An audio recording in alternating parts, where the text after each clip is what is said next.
Secretary, first question po, gaano kahalaga yung summit na ito? Especially you've mentioned sa presentation niyo na isa sa mga challenges po na kinakaharap ngayon ng Department of Tourism is yung sa accommodation.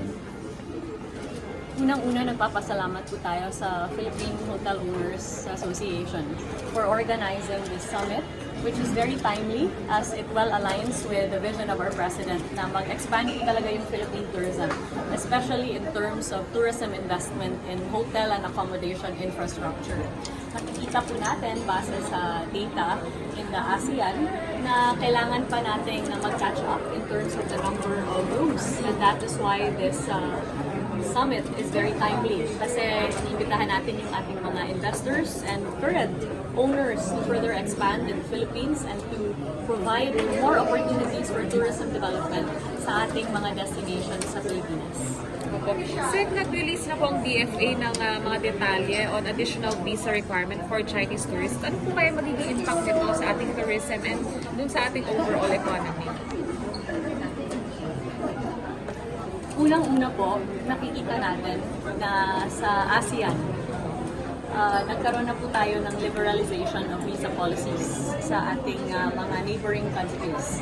And therefore, the imposition of more requirements for visas coming into the Philippines will certainly pose challenges in terms of ushering in more Chinese tourists to the country. However, we understand the policy direction as well as the decision of the Department of Foreign Affairs, especially that it is based on certain security components. And so sa part naman ng Department of Tourism, patuloy lang din yung ating efforts in terms of further attracting our well-performing traditional source markets. Kasali na po dyan yung South Korea, pati na rin po yung USA and Japan, and we are also expanding our reach to other opportunity markets that include India and the Middle East para naman po masigurado po natin na patuloy pa rin yung competitiveness ng Pilipinas, especially in terms of international arrivals. Ma'am, may ranking po ba tayo pagdating dun sa mga dumarating na tourists sa Philippines? And may we know kung pang-ilan po ang China? And traditionally, yun yung metrics ng success, no, sa turismo. Binibilang natin kung gaano na karaming tao yung dumadating sa ating bansa. Kaya lang, dapat matanong din po natin kung ano ba talaga yung kahalagahan ng ginagawa ng ating mga turista sa Pilipinas. The presence of our tourists presents economic opportunities for our fellow Filipinos. And therefore, the metrics that are now being used globally to measure tourism performance ay yung visitor receipts. And on the aspect of visitor receipts, yung performance po ng Pilipinas is quite exceptional and phenomenal. Sinabi na po ng Philippine Statistics Authority, kaka-release na po nila ng kanilang 2023 data na the Philippines has garnered the highest tourism growth in contribution to GDP ever since the PSA started recording in the year 2000. It has also seen Philippine tourism employ over 6.21 million Filipinos. Napakalaking jump po nito sa over 5 million employment in 2022.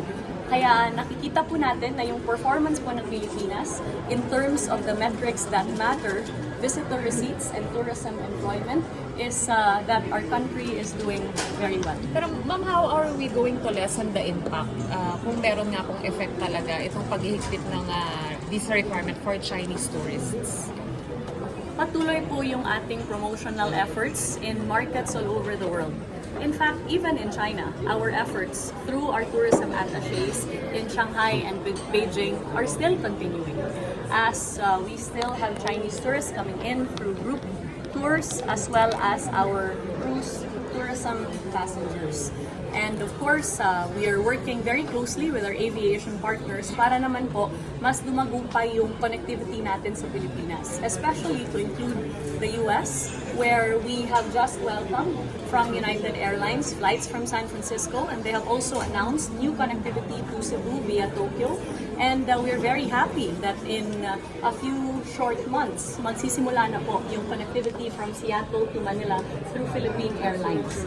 kaka-sign lang din po natin ng strategic partnerships with our friends in the Middle East and the UAE in order po na mas lumaki pa yung reach ng Pilipinas, especially to the Muslim and halal travelers. That is why nagpirma na po tayo ng Memorandum of Cooperation on Tourism with Qatar, pagpunta dito ng Amir, pati na rin po sa Brunei. Kakabaliktad din po natin sa Arabian Travel Market kung saan nag-meet po tayo ng mga tourism stakeholders from various countries, including India, to be able to open up the Philippines to the Indian market.